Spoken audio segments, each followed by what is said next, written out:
Hebrews 10:25 po. Ang ating text po ngayon. Hebrews 10:25, not forsaking the assembly of ourselves together, as the manner of some is, but exhorting one another, and so much the more, as ye see the day approaching. And ang title po ng ating preaching for tonight is Growing Together as the Body of Christ. Sabi po ni Matthew Henry, ginaan ko po si Matthew Henry as ng ating preaching. And sabi niya po doon, in-explain niya that believers are not meant to live the Christian life alone. God ordained fellowship as means of spiritual growth and encouragement. Tayo daw po mga Kristiyano, we are not meant to live sa ating mga buhay Kristiyano ng mag-isa. Na we are ordained na magkaroon ng fellowship with our brethren. And essential daw po ito bilang isang mga Kristiyano. And di lang po para makipag-usap po, yung fellowship na meron tayo dapat, hindi lang yung mag-uusap po tayo ng kung ano-anong mga bagay, but rather help us to grow spiritually and for us to be encouraged. And makikita po natin sa Ecclesiastes 4, verses 9 to 10. Sabi po sa verse 9, two are better than one because they have a good reward for their labor. For if they fall, the one will lift up his fellow, but woe to him that is alone when he falleth. For he hath not another to help him up.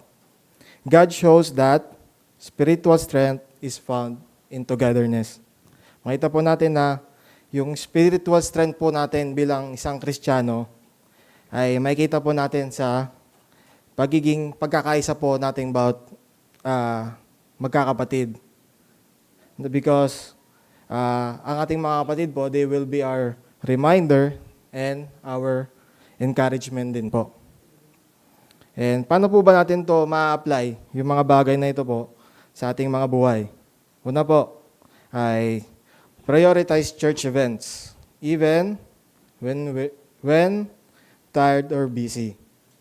Bilang isang Kristiyano po, it's a good thing if you have a mindset na we prioritize ang mga gawain sa Panginoon.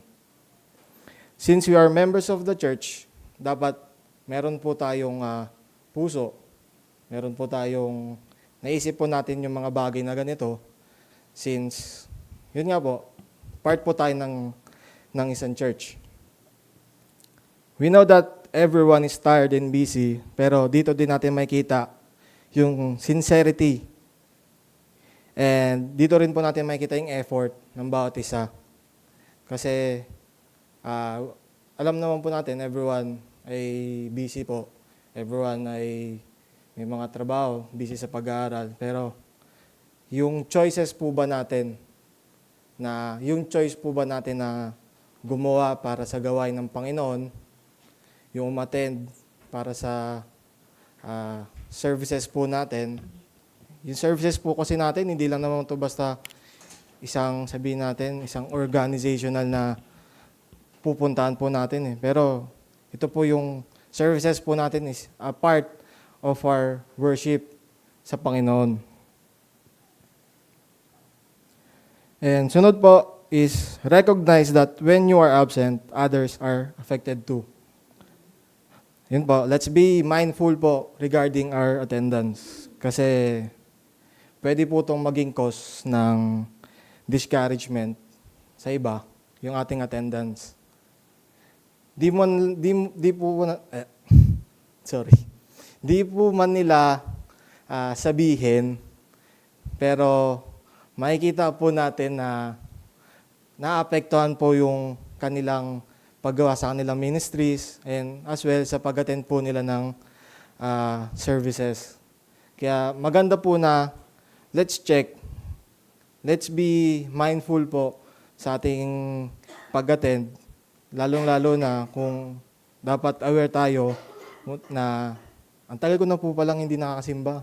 Kasi bilang isang Kristiyano, yes, we need to remind them, pero alam po nila yan na sa sarili nila na hindi na po sila talaga nakaka-attend and namimiss po nila yung bawat gawain po sa ating simbahan. Let's all remember po na we don't just attend church for ourselves, we attend for the body or for our Lord Jesus Christ. Second point po natin ay a warning against spiritual neglect. The verse notes that some had developed a habit of neglecting fellowship. Yung as a manner of some po dun sa ating verse ay isa daw po yung habit po na na-develop ng isang Kristiyano, which is a habit of neglecting fellowship. Pinapakita din po na this kind of habit po ay hindi accidentally na ginagawa, pero intentionally talaga po siya. And ano po ba yung nagiging cause ng neglect? Ano po ba yung nagiging cause po nito? Ang una pong cause nito is yung for being persecuted and also spiritual laziness. Either of the two lang po. Una po, yung nadi-discourage when they are being persecuted, pag nag-share po sila ng salita ng Panginoon. And the next is yung spiritual laziness po, which is not praying, not reading the Word of God, and making excuses for disobedience or compromise. Ganoon din po, makikita po din natin dito sa ating verse, ay sabi, spiritual decline often begins neglect, not rebellion. Ang spiritual decline po pala, hindi ito nag-start sa rebellion agad, sa isang rebellion ng Kristiyano, pero if we look deeper on it po, nagsisimula po pala ito sa pagsasawalang bahala. Because if we neglect yung pag-aaral ng salita ng Panginoon, we will not know if we will not know kasi we are not guided. If yung mga bagay na ginagawa pa ba natin and ganun din, as well sa ating mga decision, ay tama sa harap ng Panginoon. And by doing those things, ay pinapakita po natin that we are rebelling against God. And paano po ba ang gagawin natin sa mga gantong panahon? Una po, sa ating, sabi po, guard against complacency. We should guard ourselves against complacency dahil ito yung magdadrag po sa atin to neglect things that we are obligated to do. Bilang po mga Kristiyano, marami po tayong mga bagay na we are obligated to do. Unang-una po yung yung worship natin sa Panginoon, which is attending our services. And ganun din po, nagbigay po ang ating Diyos ng gawain, which is our ministry, to help us to grow more spiritually. At ganun din po, next po ay pag-aaral natin ng salita ng Panginoon, which is our personal worship sa Kanya, and prayer. That's why we should be careful, dapat po nating bantayan yung bawat ating mga sarili. Kasi we will not know. Minsan, nagiging normal na yung di natin pagbabasa ng salita ng Panginoon, nagiging normal na rin yung hindi tayo nananalangin. And dapat, bilang isang Kristiyano, we should avoid those things kasi mamaya di natin na namamalayan, we're under complacency na pala sa harap ng Panginoon. Next po is, examine your habits, not just your intentions. As a Christian po, before anything that we do for the Lord, ay lagi po natin chinecheck yung ating intention. Kung tama po ba to sa harap ng Panginoon, parang it's a normal thing for us Christians to check ang ating intentions. Pero yun din po pala, before checking our intentions, we need to check yung ating mga habits din po pala. Kasi tama nga po yung ating intentions, pero yung habits po natin sa paggawa is mali rin po pala. Yung bagay na before we do, or yung process ng paggawa po natin dun sa mga gagawin natin. Kasi when we think of something, we will check our attention, then and next po yun, yung gagawin na natin. And sa habits po natin, tama rin po ba yun sa harap ng Panginoon? Kung tama po ba yung gagawin po ba natin na yun? Let's always check din po yun. Bali, when we check our intentions, ang kasunod po nun, yung habits po natin. Kasi mamaya, good yung intention natin, pero yung ginagawa naman natin sa buhay natin is mali. E di wala rin pong saysay yung paggawa natin kasi hindi rin po tama. We should always check what we repeatedly neglect because that thing will eventually weaken us. Kaya it's a good reminder po sa atin, itong bagay na ito na lagi po nating i-check yung ating mga sarili kung ano po ba yung number one. Hindi lang po number one eh. Madami po yan, nanganganak po yan eh. Naan po yung number one, number two, top 5 kung gusto nyo po. Kailangan po natin i-check kung ano po yung bagay na magne-neglect sa atin para sa gawain ng Panginoon. Kasi if we're not cautious about it, magiging normal po sa atin yun na ine-neglect natin yung hindi pag-attend ng church, hindi pag-aral ng salita ng Panginoon, hindi paggawa ng mga nakaatang na ministry sa atin. It will be normal. Kaya that's why we should always check kung ano po ba yung mga bagay na nagiging normal or ulit-ulit po natin na nane-neglect na gawain para po sa ating Panginoon. And para po sa ating third point, the purpose of gathering. Doon po sa but exhorting one another, sabi po doon, the church gatherings or services are not only for receiving. Yung bawat services po pala natin, hindi lang to para tumanggap tayo ng mga spiritual blessings. Pero, yung bawat services din po pala natin, ito ay isang encouragement din po para sa bawat isa.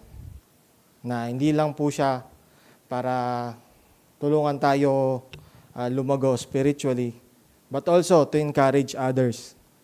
And also for us to be encouraged if we're under discouragement din po.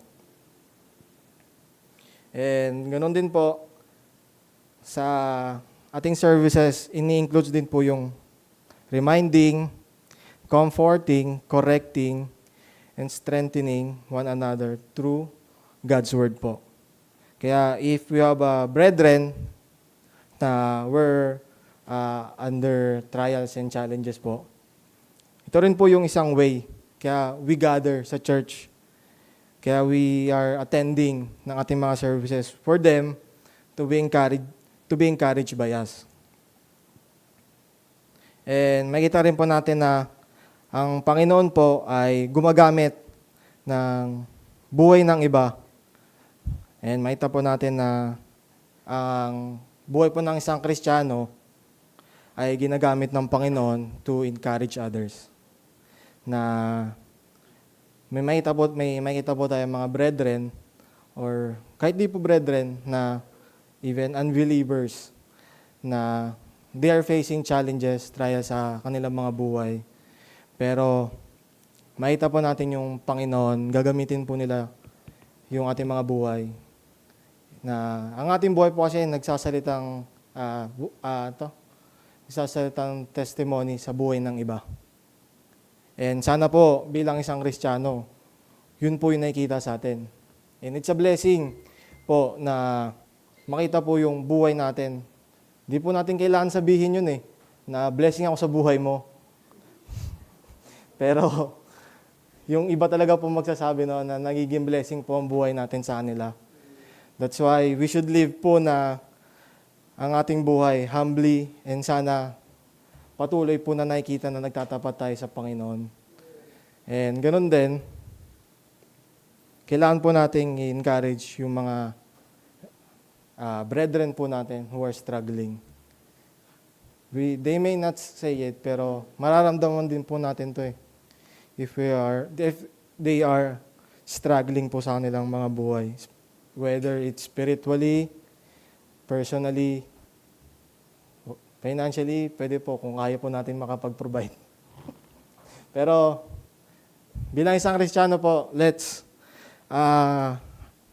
magkaroon po tayo ng puso to encourage others.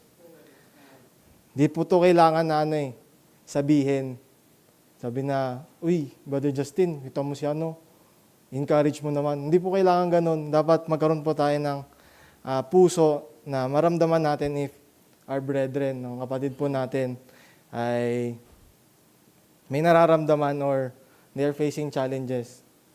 And usually po kasi yan, mga taong may nararamdaman or nadi-discourage or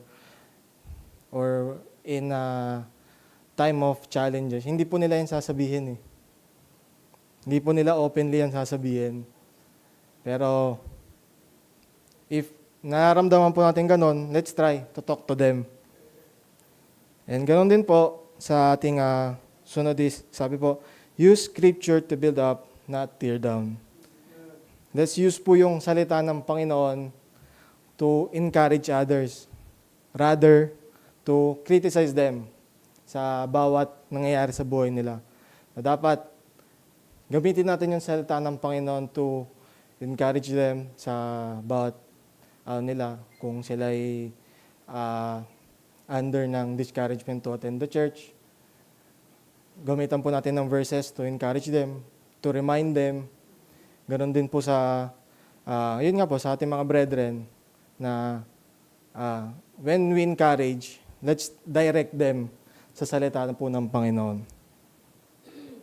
Yun po, let's develop a habit of checking in with our brethren. Our presence and words may be exactly what someone needs during a difficult time. Kaya po, let's have a habit nga po na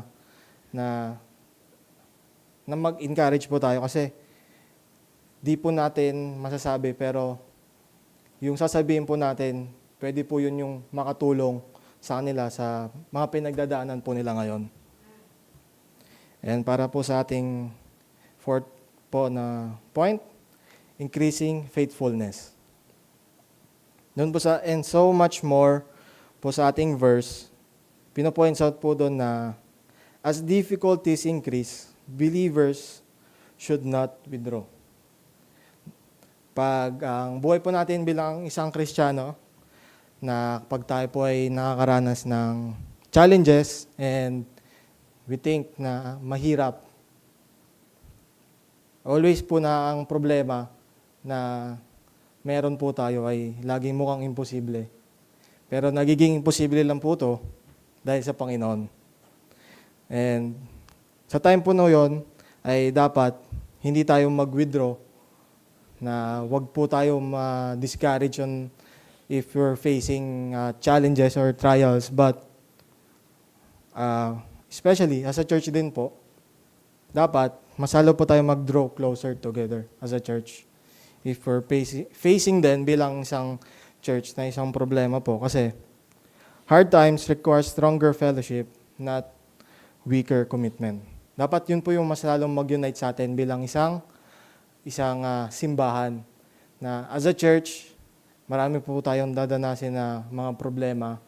Marami po tayong poproblemahin because dahil ang simbahan po natin ay against the world and we will face many things na that the world is against the word of God. And dapat masalo po tayong tumatag, masalo po tayong mag-unite as a church. Kasi yun din po yung tinuro sa atin ng Panginoon na we should not do these things individually, but we should do this as a church. And makita po natin sa Acts 12:5, prayer was made without ceasing of the church unto God for him. Makita po natin dito nung time na na-imprison po si Peter, the church gathered. and prayed earnestly. Yung verse po tinuturuan tayo na we should pray for the brethren who are facing challenges. Tulad po nung dyan sa verse na maita po natin yung kay Peter na siya ay na-imprison. Hindi po siya pinabayaan ng Panginoon, maita po natin. And ganoon din po ng brethren ng mga taga-Jerusalem. Maita po natin na even though na nasa kulungan po si Peter, the brethren in Jerusalem, they are with him in prayer. Na hindi man po tayo, ganoon din po sa atin, sa ating ano po natin ngayon na hindi man po natin kasama yung brethren ngayon. Pero kaya maganda rin po na ma-attend tayo ng prayer meeting Kasi makita po natin yung bawat prayer request po as a church, makita po natin yung prayer ng bawat brethren, makita po natin yung mga struggles po nila. Na makita po natin na nangangailangan po sila ng prayer. And as a Christian, as a member of this church, we are ought to pray for them. Kasi, sino po ba magmamahal pa sa ating mga brethren? Kundi tayo lang naman din po, mga kapatid nila. Kaya that's why, kaya maganda rin pong na-attend po tayo ng prayer meeting para makapag-pray po natin sila ng sama-sama as a church. And ganoon din po, sa ating pamumuhay, we should be more committed during trials, not less. During time of trials, dapat masalo po tayo maging committed sa Panginoon. At mas makita po natin na itong mga bagay na ito, mahirap kung tayo lang po. Kaya kailangan po, mas lalo tayong lumapit sa Panginoon. Instead po na lumayo, dapat masalo po tayong lumapit at humingi po ng tulong sa Panginoon. When we are in trials and challenges po sa ating mga buhay, kasi kung hindi po tayo lalapit sa Panginoon, katulad po sa una po nating point, it will show rebellion po sa Panginoon. Kasi pinapakita po natin na kaya po natin We're big, we're strong sa harap ng Panginoon. And ganoon din po, if we are in time din po ng discouragement, let's seek fellowship with our brethren po. Kasi if we are discouraged, kanina po ba tayo dapat lumapit? Dapat sa mga kapatid din po natin. Kasi sa nila po tayo hihingi ng godly advice. Kasi makinig po tayo sa mga advice na nanggagaling sa mundo na laging sasabihin ay yung base sa kagustuhan nila, may ipapriority mo yung sarili mo. And dapat ay masalo tayong lumapit sa Panginoon and ganoon din sa ating mga kapatid kasi alam naman natin na sila yung pinaka dapat una natin lapitan kasi sila yung hindi nila tayo dadalhin sa sa ikipapahamak natin, but rather na ilalapit tayo masalo sa Panginoon. And ganoon din po, and as a church, let's support one another through prayer and presence po. Kung kanina po regarding discouragement, now if may kapatid po na ganon, na nadi-discourage, let's not forget to pray for them. We should pray po na malampasan ng kapatid yung mga trials and discouragement po na hinaharap niya. Na pakita po natin na hindi po na nag-iisa yung kapatid. We know that God is with him or with them. Pero our presence is need din po na makita po nila na meron pong brethren na nagmamahal at nananalangin sa kanila. We may face storms po sa ating mga buhay, pero dapat ito po yung mas lalong mag-push atin bilang isang church, mag-push po sa atin na magsama-sama. Kasi this kind of mga challenges and trials, ito po yung mag-shape po sa atin bilang mga Kristiyano na mas lalo pong tumatag sa pananampalataya. At ganoon din po, at dapat, hindi rin po ito yung if we're having problems as a church, dapat hindi po ito yung ano po sa atin, maghiwalay-hiwalay na dapat when these things come, dapat masalo po tayong mag-unite bilang isang simbahan. And ganoon din po sa ating last point. Sabi po dyan, ang ating pong sabi doon ay living with eternal awareness. Para po sa ating last point, yung sa verse po na, as ye the day approaching, yan po yung reminder na let's look forward to it po. Yung, ano po ba? Yung pagdating po ng Panginoon. Kasi ini-interpret po nung the day po doon is the coming of Christ and the final judgment. As believers see sign of times, they should live with greater urgency and faithfulness. Dapat po, pag nakita natin na gano'n, na we see yung pagdating ng Panginoon, dapat as a Christian, magkaroon po tayo ng puso na magkaroon po tayo ng urgency and masaya tayo maging faithful sa Panginoon. Kasi nakakaya naman po sa ating Panginoon if dadating siya. Di po tayo nagpapagal bilang isang mga Kristiyano. Makita niya pong we're complacent sa mga bagay-bagay, complacent on pag-aaral ng salita ng Panginoon, on sharing thy word, complacent on attending the church, complacent sa ating mga ministries. Nakakaya po sa harap ng Panginoon. Kasi kung paano po natin tignan yung pagdating ng Panginoon, ganoon din po makikita ang ating mga buhay. Kasi eternity should shape how we live today. Nakikita po sa ating buhay kung paano po ba natin nililook forward yung pagdating ng Panginoon. Nagpapagal po ba tayo or okay na po tayo sa mga meron tayo dito sa mundo na we're fine na attendan ng church, walang gagawin. Kaya let's live with spiritual alertness po. Let's always check if our life still aligns sa kagustuhan ng Panginoon. If our decisions, talk, and how we act is still seen that we're living a Christian or a Christ-like life. Kaya importante po na i-check po natin ang pamumuhay po natin bilang Kristiyano. If we're living, kung naka-align pa po ba tayo sa kagustuhan po ba ng Panginoon or we're living sa kagustuhan na lang po ba natin. Ganon din po. Strengthen church relationship. Na dapat, let's have unity in church as well. As we make decisions po as a church, let's check din po if that decision ay will glorify yung Panginoon. And ganon din po ba, kung ang bawat isa po ba ay nag-agree sa decision na po yun. And let's check po kung if we are deciding on something ay hindi po ba tayo nakatingin sa tao. Dahil as a church, dapat bilang isang church, ang ating inuuna ay yung mag-glorify po yung Panginoon. And ganoon din po, serve God faithfully while there is time.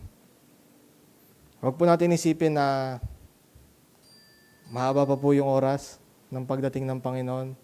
Mahaba pa yung oras na dadating, bago dumating yung Panginoon. Dapat makita po natin bilang isang Kristiyano, mamuhay tayo na anytime dadating po ang ating Panginoon. Kaya while we have time, magpagal po tayo sa paggawa para sa Panginoon. Wala pong exception dito.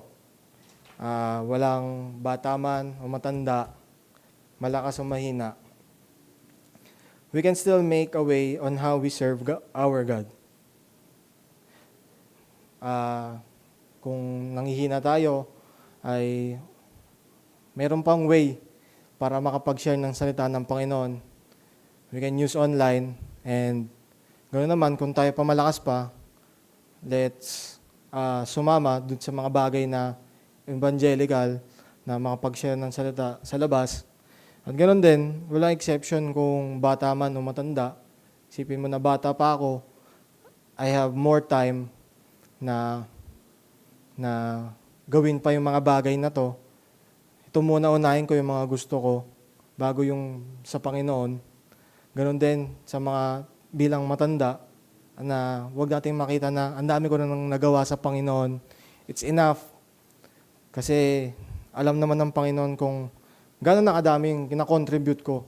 Pero wag tayong magkaroon ng mga ganong mindset na let's always look forward na at least na meron pa tayong strength to do ay patuloy tayong magpagal para sa Panginoon. Ganon din po, lalong-lalo na sa pag-attend pa lang ng ating services. Every Wednesdays and Sundays, are we giving time on it po? Yun po kasi yung mahirap. If we're not checking, we're not looking forward. Katulad nung looking forward po sa pagdating ng Panginoon, dapat yung mga utak po natin, our minds are set every Wednesdays and Sundays po na may gawain sa simbahan. Meron po tayong services. Alam naman po natin na busy po ang bawat isa sa trabaho, sa kanilang mga school, sa kanilang pag-aaral. We're not invalidating po yung mga bagay na yon. Pero let's push ourselves po to strive para gumawa sa Panginoon.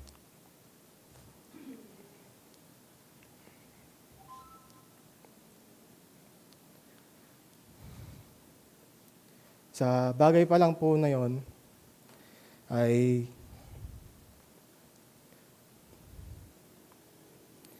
makikita po natin na if we really dedicate ourselves sa Panginoon,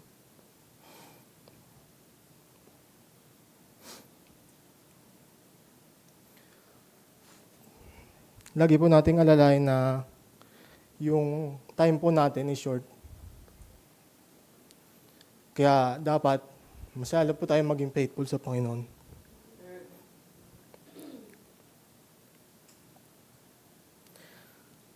Yung Hebrews 10:25 po ay tinuturo po sa atin na fellowship is God design, and ganoon din po, neglect leads to weakness. And ganoon din po, encouragement strengthen believers. And let's always remember na faithfulness po ay dapat mag-increase po as we see na pagdating po ng Panginoon. And as we close po, matanong po natin to sa ating mga sarili na, am I faithful in attending church services and church events? And ganoon din po, am I an encouragement to others or discouragement? Am I living with eternity in view, or am I satisfied with the pleasures of this world? Not forsaking the assembly of ourselves together. Ay hindi lang po ito command galing po sa Panginoon, but it's God's loving provision for His people. Bilang isang mga Kristiyano po, we should not take lightly ang bawat paggawain ng Panginoon, especially po ang ating mga services nga po. Let us be reminded through this verse and encouragement to our brethren. And especially po, in a good testimony to those who know that we are a professing Christian. Let us not forsake po ang assembly po ng Panginoon.